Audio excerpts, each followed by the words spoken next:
Hi, I'm Ben with Heirloom Roses. I'm going to walk through the steps of transplanting a rose.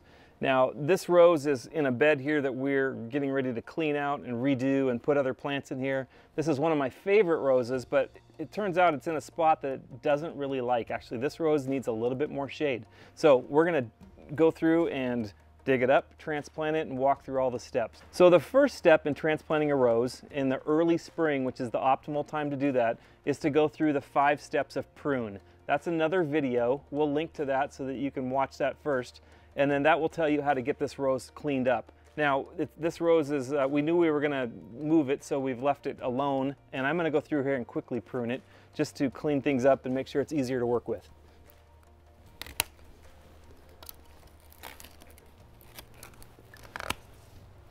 I know I'm doing this quickly. The prune video, we'll go through this in more detail.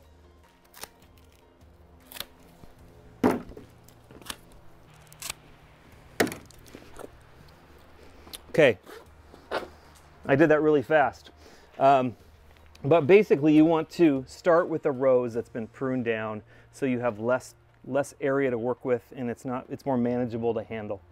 First thing we're going to do is go through with a really sharp shovel and dig around this rose. And we want to get as big of a root ball as possible and still be able to lift it. Anytime you transplant or plant like this, it's going to have some shock. It's not going to like it. It's going to be fussy. But this is a healthy plant and it will do fine. So we'll take our shovel and work all the way around the plant. And I can feel myself cutting through some of the roots. And that's part of the reason we use a really sharp shovel.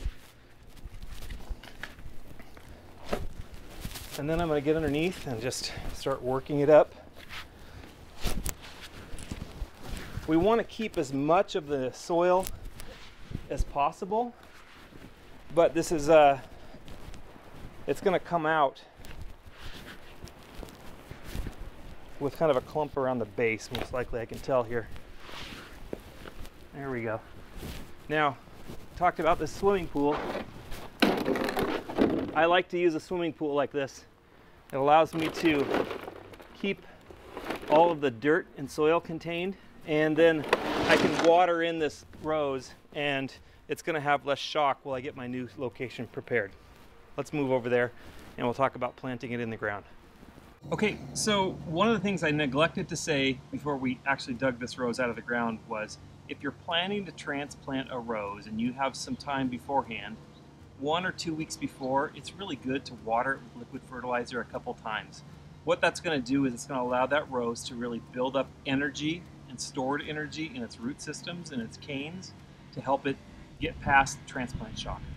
So in this time of the year, we're not going to do that in the early spring, and this rose is just coming out of dormancy. We're going to water it in after we get it transplanted, but it probably would have been best to give it a shot of liquid fertilizer a week ago, and it would probably do a little bit better, but I'm confident that we've got really mild climate right now and really good ground. It's going to do very well. So the next part of this transplanting is to do similar to planting a rose. You're going to dig a nice big hole.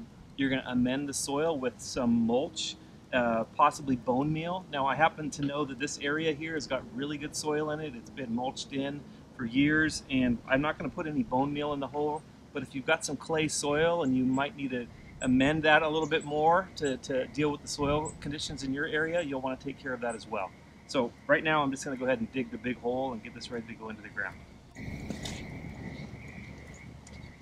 Now, as I dig in this soil, I know that we're very blessed here in this part of Oregon, and particularly in my yard, I've been working at it a long time, to have really good, nice soil. It's a little clumpy right now because it's wet, but it's really good topsoil, and I don't have to do much amending. And I know, depending on where you're at in the United States, you're dealing with clay or other types of soil conditions that can be challenging, and you'll want to amend your soil accordingly to make sure your rose has got a healthy place to start growing roots and to get established.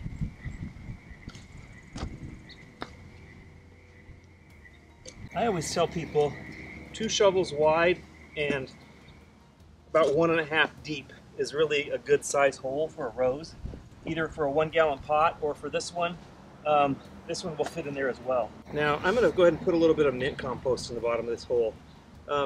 Mint compost is a good source of nitrogen. It's organic, and it's going to allow kind of some good soil conditions there for it to grow and establish well.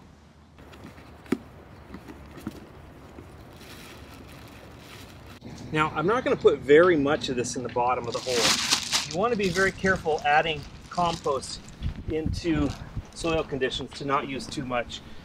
Sometimes if compost isn't broken down properly, it can rob nitrogen out of the soil. So if you're using too woody of a compost, it can actually rob and deplete from the soil. Mint compost is fully composted down and it has lots of nitrogen. It's actually good for the soil. And so, yeah, this row should do well with a couple handfuls in the bottom of the hole. We'll go ahead and fill in around this. And we want to pack in the soil so that there's no air gaps and it's well planted. But not too much that it's going to stifle root growth. Now it's springtime here and this soil is pretty clumpy. So I'm going to break it up and just kind of work it in with my hands. Use my feet a little bit there, but I don't want to damage this plant. I don't want to damage the roots any more than they've already been cut, and just make sure we're taking good care.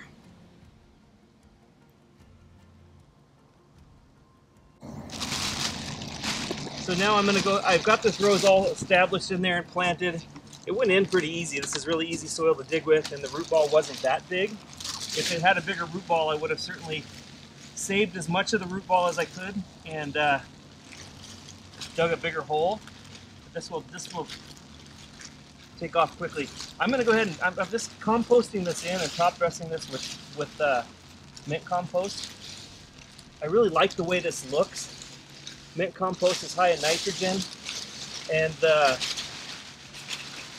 remaining mint oil that's left in it is a good deterrent for bugs. And this is really going to help keep the water in the soil here, and really kind of help this rose get off to a great start. So the final step in this is to water this in with a good fish fertilizer. And as soon as I bring out the fish fertilizer, the cat shows up. Just happens. It's stinky stuff. So we'll water this in with liquid fertilizer. We recommend fish fertilizer. That's going to really help the mycorrhiza in the soil grow. The plant will love that, and it's a good, gentle fertilizer for these new roots. They've been pruned off. They're growing back, so they're considered new.